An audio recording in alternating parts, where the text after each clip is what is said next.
Duncan Amoah, who is Executive Secretary for the Chamber of Petroleum Consumers, COPEC. Hello, Duncan Amoah. Good evening. Welcome to Eyewitness News. What's your first reaction on this news that the Bank of Ghana is suspended a good for oil policy? It is not shocking. It is not surprising. It's not something we didn't expect.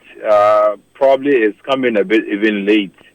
But then again, administratively, things would have to be unwounded. So you could also understand why it's taking some time. But what we would want to put on record is that gold for oil, gold board, gold coin, bullion, whatever gold, will certainly not be the solution or panacea Ghanaians are waiting for as far as their petroleum price fluctuations, and for that matter, some persistent increments that you see during the year is concerned. Most Ghanaians are really bothered about not the quick fixes, but doing the heavy lifting, ensuring that, one, the Tema oil refinery, which should contribute significantly to our fuel security. There's a new government. We expect that something different would be done so that we don't import 100% everything the Ghanaian driver, everything the Ghanaian consumer would need when you have the refining space and the capacity to refine. Again, you've also been able to develop infrastructure like BOS. And so it becomes imperative that you reposition BOS so that in times like this, when fuel prices on the international market look quite favorable, you should be able to position BOS to be able to stock. So if you wake up in April, May, June, and then prices are heading north, you would still be able to fall on some stock at least to be able to stabilize the market. But this whole thing, the whole program of gold for oil, gold bullion, gold coins, gold card, whatever it is, they are simply, cliches and slogans that we have, been served with in order that we can be able to pay for 100% of refined fuel that we are importing from Europe and Dubai, Asia. Clearly, something has got to give. The heavy lifting has got to come.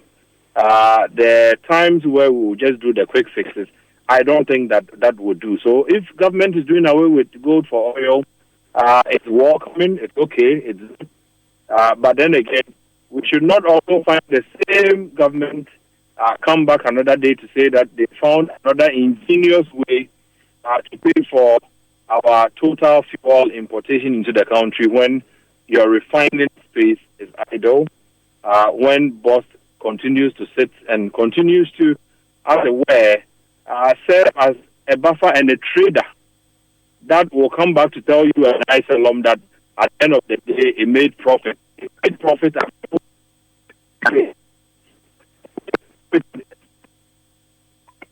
being 14, 15 Ghana cedis a liter. And so we would want to see, the buffers activated. We want to see small oil refinery, and for that matter, the refining space in Ghana given some priority so that we don't come back with another gold business, which is simply to say that we are looking for another way to pay for 100% importation of refined products. That would not cut it. I see. So is it a case that the program hasn't helped at all, or the change it brought, or the improvement it brought to the sector is not commensurate with the effort we put in? Because surely people think that it might have done something positive at least. You see, Solomon, there's a phenomenon you would probably remember called polish on debt. So if you have dirt on your face and you decide to just put polish on it, you only conceal the dirt for a bit, but eventually when the polish wears out, the dirt would show. So what it is this. You have a situation where Ghana currently imports everything And that would mean that you would require a lot more money to bring in the finished product. I have maintained that if you were refining, the cost of crude would always be way lower than importing the finished product directly from the refineries across Europe. And so if you were putting your strategies in place, you would not need gold for oil to begin with. But as I indicated, it's as though to say, okay, there's debt, we have a problem, we are importing everything as a country. Ivory Coast and the others, Dangote in Nigeria, has come on stream. It's seen to it that fuel in Nigeria at least becomes a bit pocket friendly and is available, such that you don't need further logistics to go importing from Europe and Asia. Unfortunately, we are not looking for the heavy lifting. We want the quick fixes. Okay, there's a problem. Instead of solving the problem by getting your refining space developed and also getting your buffers activated, we would rather look for gold to say that we are using the gold to pay for the import. The importation of 100% is in itself wrong. We should not encourage this. And so any attempt to say that, instead of using the dollar that the BOG struggles to come up with, we're rather using gold, and so we have done well. Salom, we have never agreed to these kinds of measures. But as it is, when a government would want to pat itself on the back, it will tell you that, this is something that has never been done before, and it's going to bring down prices. I'm not sure the price you and I pay for at the pumps today, if you take a few years down the line, Ghanaians will say that they are paying lower for pump prices today. It's still very, very high. There's been gold for oil. It couldn't bring the prices to 10 cities or 8 cities or 7 cities. But we exposed the Bank of Ghana to the importation of fuel, the risk involved. There were some news reportage at some point that we had even lost a few billions through the Gold for Oil program. That should tell you that it is simply unsustainable. It is not safe.